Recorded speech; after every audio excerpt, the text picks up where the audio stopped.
સુરત અને આસપાસના વિસ્તારમાં ધૂળની આંધીની આગાહી છે। ડુમ્મસ અને સુવાલીનો દરિયો સહેલાણીઓ માટે બંધ કરવામાં આવ્યો છે। આજથી 7મી જૂન સુધી બંધ રાખવામાં આવશે। ડુમ્મસ સુવાલી બીચ પર પોલીસ બંદોબસ્ત ગોઠવવામાં આવશે। માછીમારોને દરિયો ન ખેડવા માટે સૂચના આપી દેવામાં આવી છે। વાવાઝોડાના સંકટને પગલે ઊંચા મોજા ઉછળી શકે છે, સાથે ધૂળની ડમરી ઉડી શકે છે। વાવાઝોડાના કારણે લોકોને નુકસાન ન પહોંચે તે માટે આગળથી પગલાં લેવામાં આવ્યા છે। સંવાદદાતા ચેતન મારી સાથે ફોન લાઈન પર જોડાયા છે।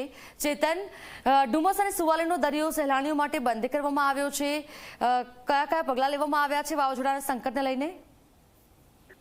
જી બિલકુલ, હવામાન વિભાગ દ્વારા જે રીતે વાવાઝોડાની આગાહી આપવામાં આવી છે, જેને ધ્યાનમાં રાખીને સુરત પોલીસ કમિશનર દ્વારા એક જાહેરનામું પ્રસિદ્ધ કરવામાં આવ્યું છે, જેમાં ખાસ કરીને સુરતનો જે ડુમસ દરિયાઈ તટ વિસ્તાર છે, ઉપરાંત સુવાલીનો દરિયાઈ કાંઠા વિસ્તાર છે, તે સહેલાણીઓ માટે બંધ કરવાનો નિર્ણય કરવામાં આવ્યો છે। 1 જૂનથી 7 જૂન સુધી આ દરિયાઈ જે વિસ્તાર છે તે સહેલાણીઓ માટે બંધ કરી દેવામાં આવ્યો છે। ખાસ કરીને જે રીતે વાવાઝોડાની આગાહી આપવામાં આવી છે, ત્યારબાદ સુરત પોલીસ દ્વારા સતત જે પેટ્રોલિંગ છે તે કરવામાં આવશે। ઉપરાંત જે દરિયાઈ તટ વિસ્તાર છે તેમાં પોલીસનો જે બંદોબસ્ત છે તે ગોઠવી દેવામાં આવ્યો છે। કોઈ પણ સહેલાણી અંદર ન ઘૂસે તે માટે પૂરતી તકેદારી રાખવામાં આવશે। આ સાથોસાથ જે માછીમારો છે તેમને દરિયો ન ખેડવા માટે પણ સૂચના આપી દેવામાં આવી છે।